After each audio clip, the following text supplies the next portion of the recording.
talk about Kill Team.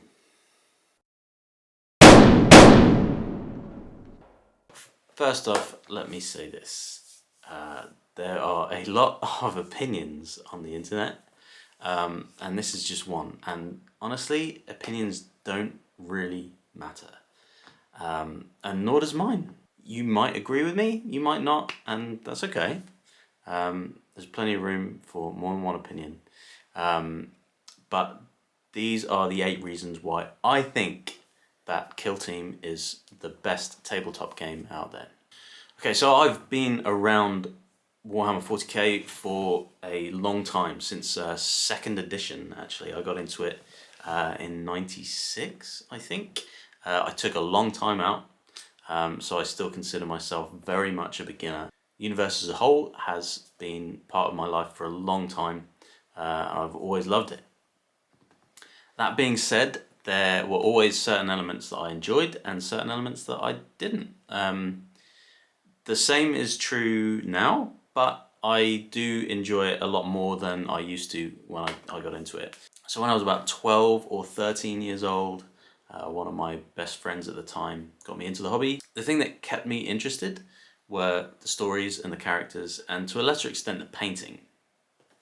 I didn't really enjoy playing the game all that much, partly because the guy that I played with just took it way too seriously. He was far too competitive, and it just took a lot of the fun out of it for me. I think at that age, it's a difficult game to grasp anyway, fully. I kept painting and I kept reading, and those are the bits that really kept me hooked. So after a long time off, I got back into the hobby last year, at the start of 9th edition. Wow, a lot of changes. A lot has happened since those days from 2nd and 3rd edition. So took a lot of getting used to. I've been playing Craft Worlds and Harlequins. Craft Worlds being in a bit of a spot at the moment. Hopefully that will change next year, fingers crossed. And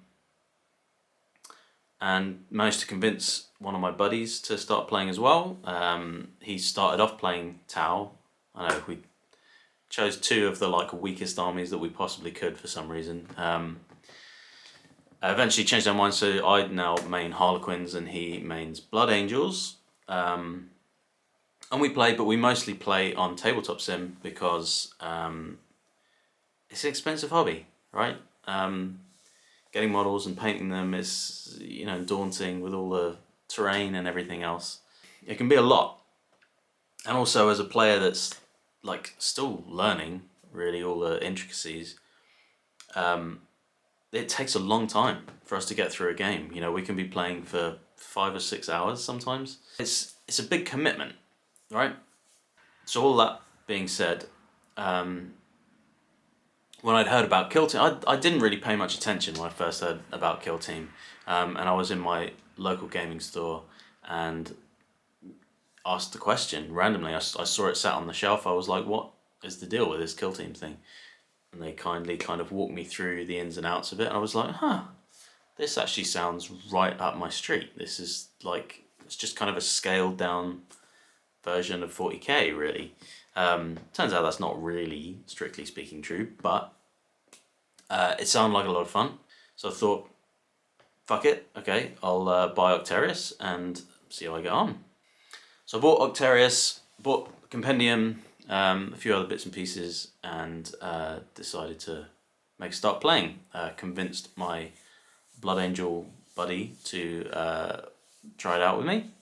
And we played our first game, and it was complicated. It took a little while to, get those rules down. So all that being said, that's a bit of my background in the 40k universe hobby. And a lot of my experiences are going to influence this list. So again, you may not agree with what I'm about to say, but these are my personal reasons why I think it's great. Specifically for someone that's into 40k that hasn't committed to an army or hasn't committed to playing because it's expensive and it's daunting. Hopefully this will convince a few people that are kind of on the fence about it to play, whether they're from a 40k background or they're new to the hobby and want a nice stepping stone into the main hobby of 40k. So I don't know whether I should be counting up or counting down. Do I start at 8 or do I start at 1? I don't know. I have kind of set these things out in order of importance, or in order of what I feel is the most important. Countdowns are in, right? There's a top 5, top 10 for everything now, so I might as well jump on the bandwagon, right? Okay, so number 8. The thing that appealed to me very first off the bat is the speed. You can get through a game of Kill Team in what? If you're new to the rules, it might take you a little longer, but generally we get through a game in less than 90 minutes, right? Compared to the like 4 or 5 hours it takes us to get through a game of 40k, it's very quick. Something that you can pick up and put down. Like, you got a couple of hours to kill with your buddy, you can just launch into a game. You can order a pizza and crack open a bottle of beer and have a blast for a couple of hours with one of your buddies. That was probably the main appeal for me, is just how kind of streamlined and quick it is. Like, more of a board game as opposed to like a full-on war game. Like, if you're new to it, it's going to take you a little bit longer, and it will take you a while to get used to the rules. But once you've got them down, it's second nature, and despite what you hear, it's actually quite an easy game to pick up. As with all of these games, it's a difficult game to master. Not that I would say that I've mastered it by any stretch of the imagination, but you know, I'm certainly getting used to it, and we can kind of speed through games fairly quickly now. For that reason, it's really easy to get someone into the game that way. If you've got a friend that is intrigued by 40k or Kill Team, you can actually get them set up pretty quick. You know, lend them some models, teach them the rules, and in a few hours, you know, they'll have it down well enough to play another game. Value for money, right? It is no secret that 40k is an incredibly expensive hobby, especially if you're not just running one army, but you know, have multiple armies. That's an incredible amount of money, and obviously most people don't start off with a full like 2,000 points. They'll start off small, but it's a big commitment, you know, and yeah, often you don't know for sure. Like, how do you know for sure what army you're gonna love playing, right? So it's daunting. It's a strain on your bank account. But with Kill Team, you know, you can field every faction if you want, and you're still not going to be spending as much money as you would do for a 2,000 point 40k army. Probably. It's probably pretty close. No, I've completely lied to you there, I think. But either way, you're not going to want to field every single faction anyway. I think I currently have 7 Kill Teams. And that's happened fairly quickly, like in the past few months. So it's early days, and obviously your choice of faction might change. But again, the value is so good that it doesn't really matter. You know, you can pick up a Kill Team for like 20 quid, and if it's not for you, it's not for you. It can sit on the shelf, or you can give it to somebody else, or you can sell it to someone else, or you can lend it to your friend and keep it on the sideline, or whatever. And the box set itself is not terrible value. You know, you get a lot of terrain in there, you get the board, you get dice and markers and all the rest of it. And I'm not sure quite what you get with Chalnath. There's plenty of other channels out there that will tell you exactly what you get. I'm not going to pick it up. Keen to maybe get a Pathfinder Kill Team because I really love Tau. But not really too bothered about Sisters, and obviously I've already got a board, I've already got the tools. I'm not sure how I feel about the terrain, but ultimately, like, I'm gonna have to be selective about which boxes I get, because they're gonna be releasing a new one every few months, and I'm not gonna get all of them, and you don't need to. There's going to be a starter box coming soon as well, which I think should be pretty good value for money if you know I commit to a box set with teams and terrain and all the rest of it. Because ultimately, you can get into this hobby by just faking terrain, right? You can mark out an area that's the right size, and you can throw some like books and lunch boxes and stuff on it, and just use your imagination.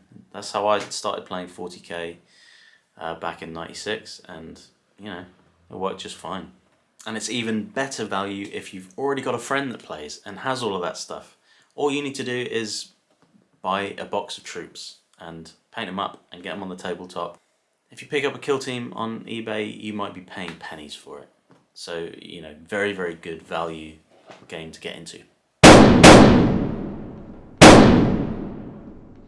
Next, this is going to divide some people. Number 6 is simplicity.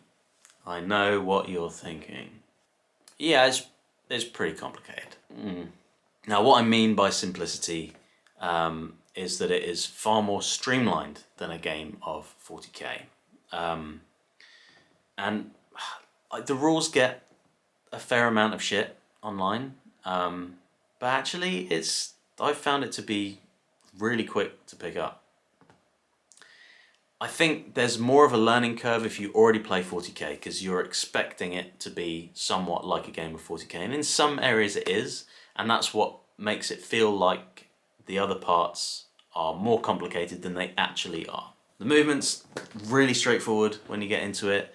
The line of sight seems like it should be really complicated, but actually, like, if you simplify it, Games Workshop have a really long track history of making things seem far more complicated than they actually are, just by the way they write rules and stuff. The line of sight and the terrain rules and the fight phase, which is the thing that I've seen gets the most stick, it actually works really well. I think they make sense, but if you stop looking at it like a scaled down version of 40k and start looking at it like a different game entirely that just happens to use some of the same models, then it's actually really straightforward. It's nothing you can't get down after a couple of games. And honestly, how many of you out there have legitimately played a game of Monopoly correctly? I still don't know how to play that game. Number 5. The universe. Right? It's the same thing that makes 40k so great. Is this universe that has been created over the course of 35 years or whatever it's been. It's an incredible universe. It's so in-depth, so massive, so diverse. It's pretty dark, but it's just an incredible universe that has been built. So many stories, so many characters and factions and backgrounds, and like it's so huge and diverse. There's something for everyone. There's something to capture everyone's imagination.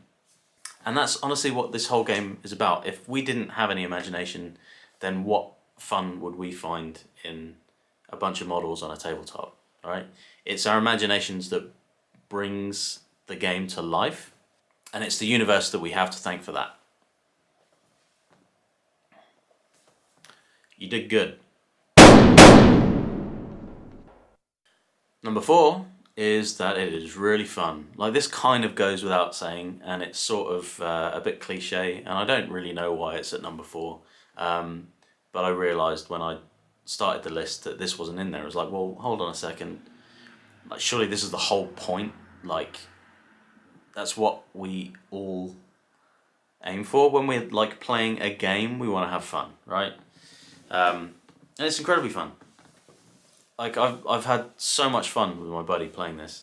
You know, again, especially if you make an evening of it, like crack open a couple of beers, stick some music on, grab a pizza, and just have fun. And like, again, you know, this goes back to using your imagination a bit, but like, so much can happen on the roll of a dice up here, right?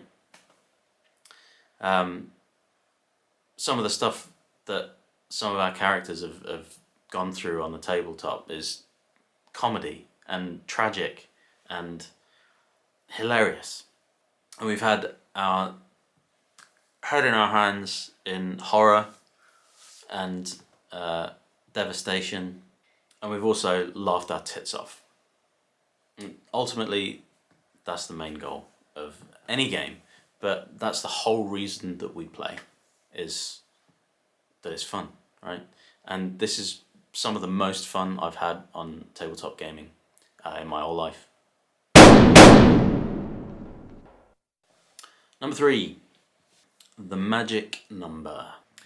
It's diversity, and it kind of goes back to what I was saying about the universe at large. It's so diverse. There really is something for everyone. I'm not saying that there is something for everyone, therefore you will find one faction for you. What I'm saying is, you can take a risk on a faction that you think might be cool, and then it doesn't matter if you find another faction that you find cooler. Play them both. It's fine. Play Imperium and play Xenos. Play whatever you think is cool. And do it on a whim. You know, if you've got some spare cash, just do it on a whim. Oh, I feel like playing Custodians today. Okay, we'll buy a box of Custodians and build them, paint them, get them on the tabletop, and have fun with them.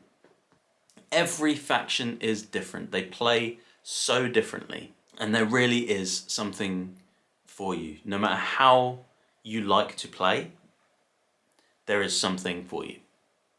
There's probably 2 or 3 things for you. Or 7. Or 12. Number 2, the community.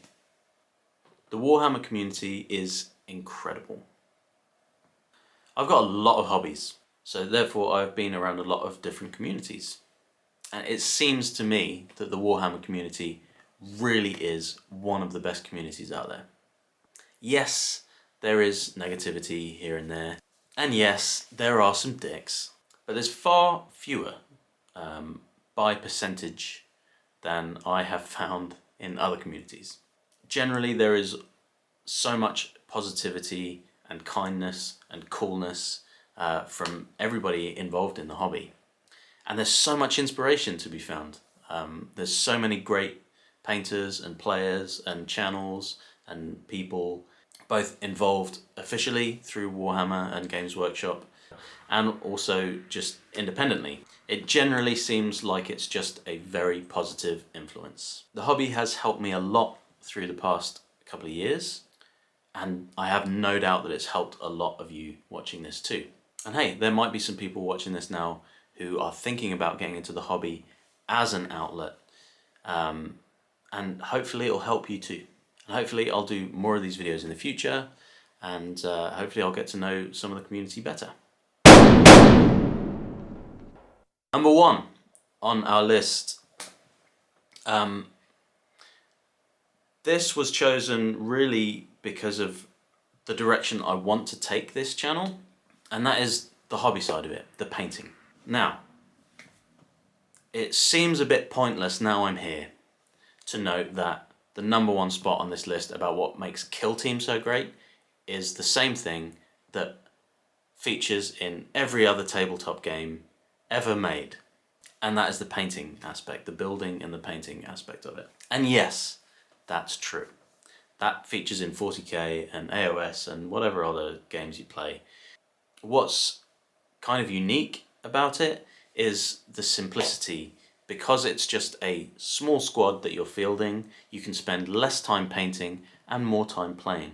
And I personally find that I get more enjoyment out of that rather than slogging through painting 50 models. I only need to paint 5 or 6, and even if they're kind of intricate, like I take enjoyment in that. I find myself wanting to paint more because of Kill Team, rather than all my Harlequins that I've got sat on the shelf still unpainted because I'm just basically daunted at the fact that I have to paint an entire army. And it gives you more variety, right?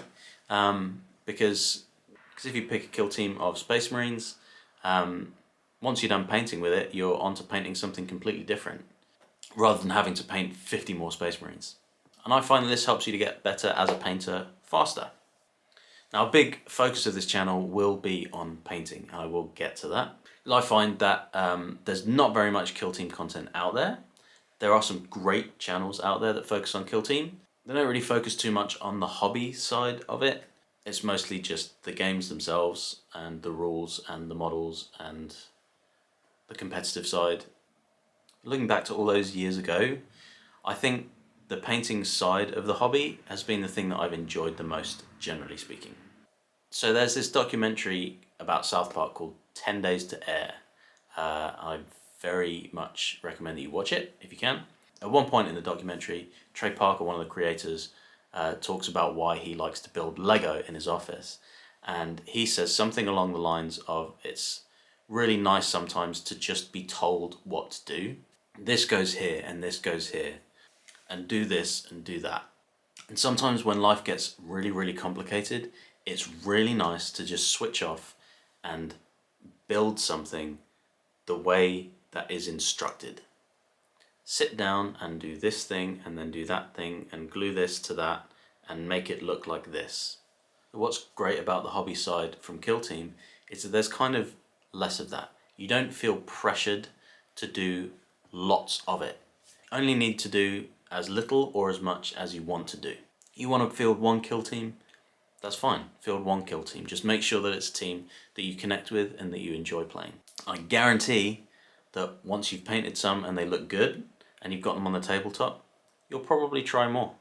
And hearing someone outside the hobby talk about how great your painting is, even when you know it's not, it's always really, really rewarding, and it always makes you feel great. So I hope this has been helpful, and I hope that I've convinced some of you out there to take the plunge and jump into this hobby. You won't ever look back. You will enjoy it. It will be great. I really, really look forward to getting to know a few of you guys better. Stick around, because next time I'm going to talk a little bit more about the hobby side of it, especially if you're a beginner painter. I've got a few things to say about that. As a dreadful painter myself, I know it's super daunting, and it's the reason why most people out there have unpainted armies. So I want to be able to combat that a little bit, because it really shouldn't be that daunting. And I guarantee that you're going to get very, very good results if you just knuckle down and try. So if you're already into Kill Team, please make sure to leave a comment and let me know what you enjoy most about the hobby. And if you enjoyed this meaningless rant about my meaningless opinion, then please give me a like and think about subscribing too. I've got lots to talk about in the future, so I hope you will join me for that. I'm Grimdork, and I'll catch you next time.